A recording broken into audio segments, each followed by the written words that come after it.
పరిశుద్ధాత్మ దేవుని గురించి లోతైన విషయాలు తెలుసుకోవాలనుకుంటున్నారా? ఆత్మను పొందుకొని బలమైన సేవ చేయాలనుకుంటున్నారా? వాక్యంలో లోతైన మర్మాలను తెలుసుకోవాలని ఆశపడుతున్నారా? రాజమహేంద్రవరం కాంటవరం గ్రామంలో దహించు అగ్ని స్కూల్ ఆఫ్ డునామిస్ పరిశుద్ధాత్మ పాఠశాల ఫిబ్రవరి 1వ తేదీ నుండి ప్రారంభించబడును.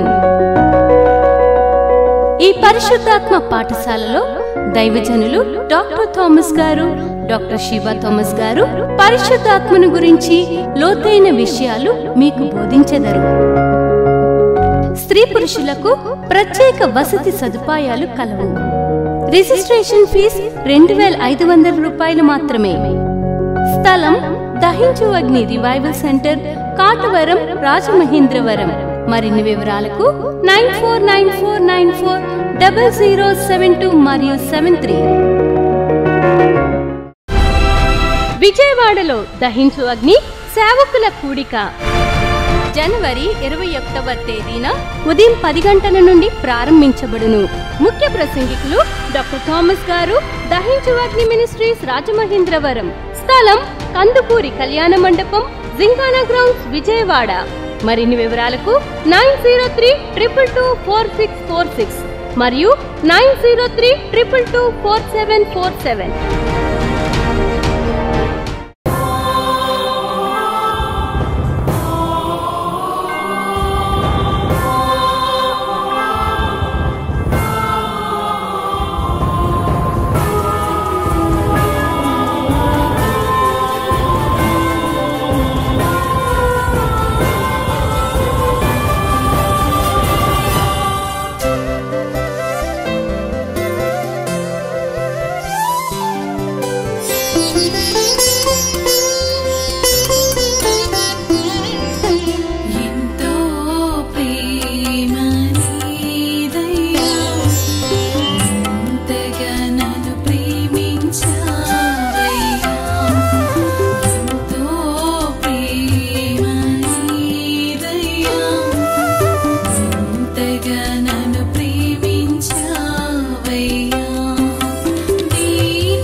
మహా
బిడ్డలారా, ఈ 37వ కీర్తన దావీదు రచించి అద్భుతంగా దేవుని స్తుతిస్తున్నాడు. అయితే ఒకే మాట మనకి పదే పదే కనబడతా ఉంటుంది ఈ కీర్తనలో. ఒక మాటని పరిశుద్ధాత్ముడు ఇన్నిసార్లు దావీదు నోట్లో పెట్టాడు అంటే దానిలో ఏదో ఒక ప్రత్యేకత ఉంది అని. చూడండి, 9వ వచనాన్ని చూస్తే, కీడు చేయవారు నిర్మూలమగుదురు, యెహోవా కొరకు కనిపెట్టువారు దేశాన్ని స్వతంత్రించుకొందురు. 11వ వచనం చూస్తే, దీనులు భూమిని స్వతంత్రించుకొందురు. 22వ వచనాన్ని చూస్తే, యెహోవా ఆశీర్వాదము నొందిన వారు భూమిని స్వతంత్రించుకొందురు. తరువాత చూడండి, 29వ వచనం చూస్తే, నీతివంతులు భూమిని స్వతంత్రించుకొందురు. 34వ వచనం చూస్తే, యెహోవా కొరకు కనిపెట్టుకుని ఆయన మార్గాలను అనుసరించేవారు భూమిని స్వతంత్రించుకొందురు. భూమిని స్వతంత్రించుకొందురు, భూమిని స్వతంత్రించుకొందురు అనే మాటను మనం వింటా ఉన్నాం. ఇక్కడ 5 సార్లు భూమిని స్వతంత్రించుకొందురు అనే మాటను మనం చూస్తున్నాం. ఈ భూమి ఆకాశాలని దేవుడు సృజించాడని మనందరికీ తెలుసు. భూమియు దాని సంపూర్ణతయు, లోకమును దాని నివాసులను ఆయనవే.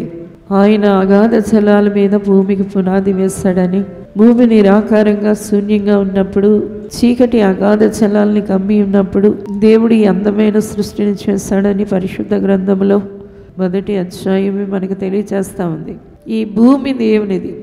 అయితే ఈ భూమి ఎలాగా శాతానికి అప్పగింపబడింది అనేది కూడా మనందరికీ తెలుసు. దేవుని బిడ్డలుగా శాతాను ఆదామవ్వలను మోసగించి వారి దగ్గర నుండి సమస్తాన్ని వశపరుచుకున్నాడు. అలా వశపరుచుకొని వాడు ఈ భూమి మీద పెత్తనం చేస్తూ ఉన్నాడు. ఈ భూమి మీద అధికారాన్ని చలాయిస్తూ ఉన్నాడు. ఈ భూమి మీద ఉన్న అధికారముతో, వాడి అధికారం ఈ భూమి మీద ఉంది కాబట్టి ఈ రోజున ఈ లోకంలో ఉన్న వాళ్ళందరూ కూడా చీకటిలో, పాపంలో, చెడులో, అపవిత్రతలో జీవిస్తూ నాశనం అయిపోతూ ఉన్నారు. వాడి కుయుక్తిలో, మోసంలో ప్రజలు పూర్తిగా దేవుణ్ణే తెలియకుండా, దేవుణ్ణే ఎరగకుండా గుడ్డితనాన్ని కలిగి ఉన్నారు. అందుకనే బైబిల్ చెప్తా ఉంది, యుగ సంబంధమైన దేవత అవిశ్వాసులైన వారి మనోనేత్రాలకి ఏం చేస్తాడట? గుడ్డితనాన్ని కలుగజేస్తాడు. ప్రతి వారిలో గుడ్డితనం ఉంది. లోకంలో క్రీస్తుని ఎరుగని ప్రతి బిడ్డ అది వాళ్ళ వల్ల కలిగింది కాదు, కానీ శాతానే, యుగ సంబంధమైన దేవతే వారికి ఈ గుడ్డితనాన్ని కలుగచేసి దేవుణ్ణి వెతకకుండా, నిజ దేవుణ్ణి తెలుసుకోకుండా, దేవుణ్ణి ఆరాధించకుండా వారిని సంపూర్ణంగా అడ్డగించాడు. అందుకని వారు దేవుణ్ణి తెలుసుకోకుండా వాళ్ళ కంటికి కనబడేది ఏది కనబడుతుందో అదంతా అదృశ్య దేవుని వైపు నిదానించి చూడకుండా, దేవుడు మనలాంటి వాడు కాదు కదా అనే ఆ గ్రహింపు లేకుండా బుద్ధిహీనతతో, అవివేకంతో, అంధకారంతో, అంధత్వంతో నాశనం అయిపోతూ ఏం చేస్తున్నారు అంటే దేవుడికి దూరం అయిపోతూ ఉన్నారు. నాశనం వైపు పరిగెడతా ఉన్నాడు. సాతాను యొక్క లక్ష్యం ఒకటే, దేవుడు చేసిన ఈ మానవ సృష్టిని, మానవులందరినీ కూడా తన వశం చేసుకుని వారిని ఇక తను ఎలాగ నాశనం అయిపోతాడు, నరకాగ్నికి పోతాడు. వాడికి ఉన్న కొంచెం సమయంలో కూడా దేవుడు ప్రేమతో చేసుకున్న ఈ సృష్టి అంతటినీ కూడా తన వైపు తిప్పుకోవాలని వాడు వాంఛ కలిగి ఉన్నాడు. అందుకని ఈ రోజున మనుషుల్ని రక్షించాలి అంటే ముందుగా బలవంతుని బంధించాలి. ఆ బలవంతుడి బంధించకపోతే మానవాళి దేవుని తట్టు తిరగలేరు. ఎందుకంటే వాళ్ళకి అంధత్వాన్ని వాడు కలుగ చేస్తాడు, వాడే ఏలుబడి చేస్తూ ఉన్నాడు. దేవుని బిడ్డలారా, దేవుని నమ్మిన తరువాత కూడా శాతానుడు మనుషుల్ని మరలా తన తట్టు, దేవుణ్ణి నమ్మి ఆయన దగ్గరికి వెళ్ళిపోయిన తరువాత ఆ దేవుని నుండి మరలా దూరపరచడానికి అనుక్షణము సాతానుడు తిరుగుతూ ఉన్నాడు. అందుకని పేతురు తన పత్రికలో ఏర్పరచబడిన వారిని సైతం మోసపరచడానికే శాతాను గర్జించు సింహం వలె తిరుగుతున్నాడు అని చెప్పాడు. అపోస్తలుడైన పౌలు కూడా సంఘాన్ని చూసి ఇదే బాధను వ్యక్తం చేస్తున్నాడు. మిమ్మల్ని అందరినీ ఒకే పురుషునికి నేను ప్రదానం చేశాను, క్రీస్తుకున్న ఆ పరిశుద్ధత నుండి, సరళత నుండి మీరు ఎలాగైనా తొలగిపోతారేమో అవ్వను మోసపరిచినట్లు సాతాను తన కుయుక్తి చేత మిమ్మల్ని కూడా మోసపరిచి దేవుని నుండి దూరం చేస్తాడేమో అని నేను భయపడిపోతున్నాను అని కొరింథీ సంఘానికి అపోస్తలుడైన పౌలు లేఖ రాస్తా ఉన్నాడు. దేవుని బిడ్డలారా, సాతాను ఎంత లోకంలో ఉన్న వారందరినీ తన వశంలో చేసుకోవడమే కాకుండా దేవుని బిడ్డలైన వారిని వాడు నానా రీతులుగా శోధిస్తూ ప్రజల్ని తప్పుదారి పట్టిస్తూ ఇంకా దేవుని నమ్మి కూడా ఆ దేవుని ప్రేమించకుండా దేవుని అనుసరించకుండా దైవ చిత్తంలో నడవకుండా మానవాళ్ళని అడ్డగించాలని సాతానుడు అనేక ప్రయత్నాలు చేస్తూ ఉన్నాడు. అయితే ఇక్కడ మనం చదువుకున్న ఈ మాట ఏంటి అంటే దేవుడు అంటున్నాడు, మీరు భూమిని స్వతంత్రించుకుంటారు. దేవునికి స్తోత్రం. నిజమే, మనము ఒక గొప్ప శుభప్రదమైన నిరీక్షణ కలిగి ఉన్న ప్రజలం. మనమందరం యేసుక్రీస్తు ప్రభు రెండోసారి ఈ లోకానికి మధ్యాకాశంలోనికి వస్తాడని, కడబూర శబ్దాన్ని మనం వినబోతున్నామని, ఒక మేఘం వచ్చి మనలందరినీ కొనిపోతుందని ఆ శుభప్రదమైన నిరీక్షణతో ఎదురు చూసే ప్రజలం మనందరం దాని కొరకే కనిపెట్టుకుని ఉన్నాం. అయితే ఈ లోకం మనది కాదు, ఇక్కడ పరదేశంలో యాత్రికులమై ఉన్నాము అనే సంగతి కూడా మనకి బాగా తెలుసు. దేవునికి స్తోత్రం. ఏదో కొంతకాలం ఏదో ఒక రీతిగా ఈ లోకంలో బ్రతికేసి తర్వాత ఆ నిత్యత్వంలోనికి మనం వెళ్ళిపోవాలనేదే మన ఆకాంక్ష. ఎందుకంటే మనల్ని ఎవరైతే మెక్కటంగా ప్రేమించారో, తన రక్తాన్ని ప్రాణాన్ని మన కొరకు దారపోసిన ఆ ప్రియ ప్రభువుతో కలిసి ఉండే అద్భుతమైన జీవితాన్ని మనము త్వరగా కలిగి ఉండబోతున్నాం. దేవునికి స్తోత్రం. అయితే ఈ భూమి మీద మనం ఏం చేయాలట? స్వతంత్రించుకోవాలట, స్వతంత్రులుగా ఉండాలి. ఎందుకంటే మనం ఉదయం లేచింది మొదలు రాత్రి వరకు ఏదో ఒక చిరాకు, ఏదో ఒక చికాకు, ఏదో ఒక శోధన, ఏదో ఒక ఒడిదుడుకులు, తిమ్మితంగా లేకుండా నానా రకాలుగా సాతాను యొక్క ప్రయోగాలు, వాడు అగ్ని బాణాలు. అందుకని ఎఫెసీ పత్రికలో అపోస్తలుడైన పౌలు అంటున్నాడు, సాతాను అగ్ని బాణాలు మీ మీద వదులుతున్నాడు. అందుకని మీరు పోరాడేదేమీ శరీరులతో కాదు, ప్రస్తుత అంధకార సంబంధమైన లోకనాథులు, దురాత్మలు, ఆకాశ మండలమందున దురాత్మల సమూహాలతో మీరు పోరాడుతున్నారు అంటున్నాడు. అనేక రకాల చిరాకులు, చికాకులు, అనేక శోధనలు, వేదనలు, కష్టాల గుండా. ఎందుకంటే అపవాది ఎల్లప్పుడూ కూడా నానా రకాలుగా. అందుకని యోబు తన గ్రంథం 7వ అధ్యాయంలో అంటున్నాడు, నరుని కాలం యుద్ధ కాలము కాదా, వారి దినాలు కూలివాని దినాల వంటివి కాదా. మనిషి దినాలన్నీ కూడా యుద్ధం చేయాలి. ఎవరితో యుద్ధం చేస్తాం మనం అంటే, మనం అనుకుంటాం మన పక్కింటోళ్ళు, మన ఎదురింటోళ్ళు, మన ఇంట్లో వాళ్ళు, లేకపోతే నా భార్య, నా భర్త అనుకుంటాం. లేదు దేవుని బిడ్డలారా, దెయ్యాలతో మనము ఆకాశ మండలం అందున్న దురాత్మల సమూహాలతో మనం పోరాడవలసిన వారమే ఉన్నాం. ఈ పోరాటంలో దేవుడు మనకి అత్యధిక విజయాన్ని ఇవ్వడానికి ఆయన కృపచేత, ఆయన ఆత్మచేత, ఆయన శక్తి చేత, ఆయన బలము చేత ఆయన బిడ్డలైన వారిని ఆయన ఎల్లప్పుడూ ఆవరించే ఉన్నాడు. అందుకని మన దేవుడు అంటున్నాడు, ముందుగా నేను నడుస్తాను అంటున్నాడు. హల్లెలూయా. ఆయన ఏం చేస్తాడట? ముందుగా వెళతాడట. ఆయన ముందుండి మనం వెనకాల ఉంటే ఏంటి? విజయం మనదే. హల్లెలూయా. ఆయన ముందున్నాడండి, ఇక ఆయనకు వాటమి లేదు, మనకి కూడా వాటమి లేదు. ఆయన ముందు లేకపోతేనే ప్రమాదం. నేనే అన్నీ, నాకు అన్నీ బాగా వచ్చేసు, అన్నీ బాగా తెలిసేసు, నా బలం, నా శక్తి, నా జ్ఞానం అనుకుంటా వెర్రివీగితేనే కష్టం. ఆయన ముందు పెట్టుకొని నాకు ఏం తెలియదు నాయన, నీ వెనకాల నిలబడ్డాను నాన్న అని చెబితే ఇక విజయం తథ్యం. దేవునికి స్తోత్రం. హల్లెలూయా. ఆయన ముందు ఉన్న మన దేవుడు జయించాడు కాబట్టి నిశ్చయముగా ఆయన వెనకాలన్న మనకి విజయమే జరుగుతుంది. ఇక్కడ అంటున్నాడు, నీవు భూమిని స్వతంత్రించుకుంటావు. భూమి మీద కూడా ఒక చక్కటి జీవితాన్ని జీవించడానికి, ఒక మహిమగల జీవితాన్ని జీవించడానికి, ఒక శ్రేష్టంగా, నెమ్మదిగా, సంతోషంగా, ధైర్యంగా, నిబ్బరంగా ఉండడానికి నువ్వు కొన్ని పనులు చేయవలసి ఉంది అంటున్నాడు. చూడండి, మనం 9వ వచనాన్ని చూస్తే, యెహోవా కొరకు కనిపెట్టువారు దేశాన్ని స్వతంత్రించుకుంటారు అంటున్నాడు. నువ్వు నా కొరకు కనిపెట్టుకుని ఉండు అంతే. అలాగ నా పాదాలు నా ముఖం వైపు చూసుకుంటా అలాగ కనిపెడతా ఉండు. నీవు ఈ లోకములో, ఈ అల్పకాల లోకములో కూడా నువ్వు నిశ్చింతగా నెమ్మదిగా ముందుకు వెళ్ళిపోగలుగుతావు. నీ ప్రయాణానికి అడ్డులు లేవు, నీ ప్రయాణానికి అవరోధాలు లేవు, నీ ప్రయాణానికి ఆటంకాలు లేవు.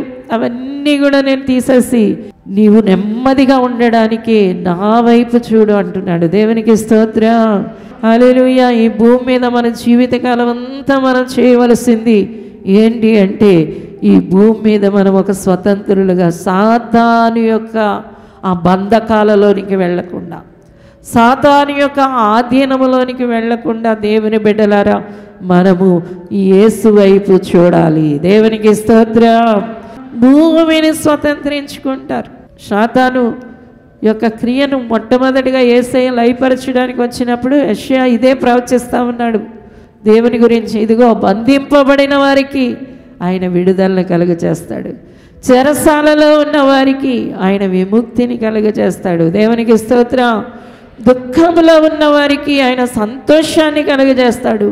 భారాలతో, భారభరితమైన ఆత్మతో ఉన్న వాళ్ళకి ఒక సమాధానాన్ని కలుగజేస్తాడు. దేవునికి స్తోత్రం.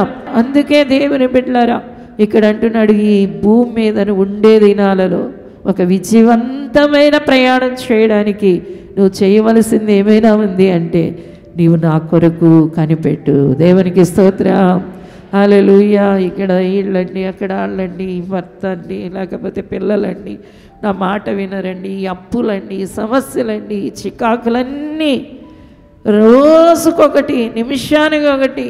ఒక గంట బాగుంటే మరొక గంటలో ఏదో ఒక చికాకు వస్తూ ఉంది, ఏదో ఒకటి వస్తుంది అంటే దేవుడు అంటాడు, ఇక్కడ నీ జీవితాన్ని ముందుకి నడిపించుకోవడానికి నువ్వేం చేయాలి? నా కొరకు కనిపెట్టాలి. ఈ రోజుల్లో ఈ కనిపెట్టడం అనే మాటే క్రైస్తవుల్లో ఉండి లేకుండా పోతుంది. ఎక్కడుందండి ఖాళీ అనుకుంటా. ఇక అసలు దేవుడి దగ్గర కొంతసేపు, ఒక గంట సేపు కూర్చోవడానికి సమయం ఇవ్వడం లేదు. తినడానికి సమయం ఇస్తాం, తాగడానికి సమయం ఇస్తాం, కౌర్లాడుకోవడానికి సమయం ఇస్తాం. కానీ ప్రభు పాదాల దగ్గర మౌనంగా కూర్చొని ఆయన వైపు చూస్తూ, తండ్రి నన్ను ఈ భూమి మీద ఈ చిన్న జీవితాన్ని ఎలా నడిపిస్తామో నడిపించి అక్కడికి తీసుకెళ్ళిపోనన్న అని ఆయన పాదాల దగ్గర ఎదురు చూడడం అనేది పూర్తిగా విస్మరించి ఏదో లోకం, లౌకికం, ఈ శ్రమల్లోని ఈ కుడితిలో పడ్డ ఎలకలాగే కొట్టుకుంటూ ఉంటారు. దీనికి ఒక పరిష్కారం ఉంది. దేవునికి స్తోత్రం. దేవుని బిడ్డ నిజమే, నీకు విరోధి ఒకడు, శత్రువు సాతాను అనేవాడు ఈ లోకంలో ఉన్నాడు. కాబట్టి నీకు అన్ని రకాలుగా చికాకులు, అవరోధాలు వస్తాయి. కానీ వాటిలో ఒక శ్రేష్టంగా నిలబడేది ఏంటి అంటే కనిపెట్టడం. దేవునికి స్తోత్రం. తరువాత చూడండి 11వ వచనం, దీనంగా ఉండడం అంట. ఎలా ఉండడం? దీనంగా ఉండడం. ఎంత అద్భుతమైన లక్షణాలు దేవుడు రాయించి పెట్టాడో చూడండి. తరువాత ఆశీర్వాదమునందిన వారిగా ఉండాలట. ఆశీర్వాదమునందిన వారు ఎవరు అంటే, కీడుకు ప్రతి కీడైనా, దూషణకు ప్రతి దూషణైనా చేయకుండా దీవించండి. అంటే అన్నీ నానా రకాలుగా మనుషుల్ని చుట్టూ ఉన్నారు, కానీ నువ్వు నెమ్మదిగా ఉండు, ఎందుకంటే నీలో ఆశీర్వాదం ఉంది అంటున్నాడు. తరువాత ఆయన మార్గాన్ని అనుసరించు అంటున్నాడు 34వ వచనం. తరువాత 29లో నీతిగా ఉండు అంటున్నాడు. నీతిగా ఉండు, నీతిగా, దీనంగా ఉండు, ఆయన కొరకు కనిపెట్టుకుని ఉండు, ఆయన మార్గాలను అనుసరిస్తూ ఉండు. ఈ చక్కటి ఈ లోకంలో, ఈ భయానకమైన లోకంలో సాతాను యొక్క కుయుక్తులు, వాడి మోసాలు, వాడి పన్నాగాల నుండి నువ్వు తప్పించుకోవడానికి ఈ చక్కటి పద్ధతులు ఉపయోగించు అని అద్భుతంగా పరిశుద్ధాత్ముడు కీర్తనాకారుడు నోటిలో నుండి పాటను పాడుతూ ఉన్నాడు. కాబట్టి దేవుని బిడ్డలారా ఆయన సన్నిధిలో కనిపెట్టండి. దేవునికి స్తోత్రం. ఆయన మార్గాలు అనుసరించడానికే నిశ్చయం చేసుకోండి. ఆయన నీతిలో నిలబడండి. ఆయన రక్తంతో ఎల్లప్పుడూ కడగబడండి. దీనులుగా ఉండండి. దేవుడు అంటున్నాడు, నిశ్చయంగా ఈ లోకములో నువ్వు స్వతంత్రుడివే, విజయుడివే, బలమైన వ్యక్తివే. అపవాది నీ కాళ్ళ కింద ఉంటాడు, నీ వాడి పైన ఉంటావంటున్నాడు. అందరు లేచి నిలబడండి, ప్రార్థన. హల్లెలూయా, స్తోత్రం స్తోత్రం. ప్రభువానికి వందనాలు చెల్లిస్తున్నాం. మా దేవానికి వందనాలు తండ్రి.